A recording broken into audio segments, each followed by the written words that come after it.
1 cup ছোলার ডাল নিয়ে নিলাম। ছোলার ডালটা জল দিয়ে ভালো করে ধুয়ে নিলাম। তারপর প্রেসার কুকারে সেদ্ধ করে নেব।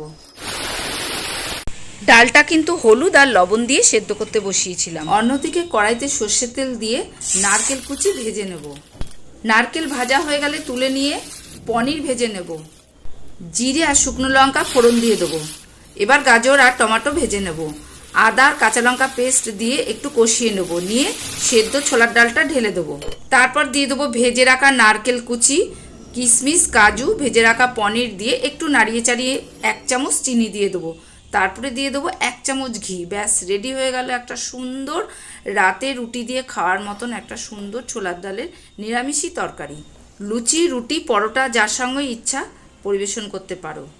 বন্ধুরা, ভিডিওটা ভালো লাগলে একটা লাইক করে দিও প্লিজ, শেয়ার করতে ভুলো না, আর কমেন্ট করে আমাকে জানাবে রেসিপিটা কেমন লাগলো।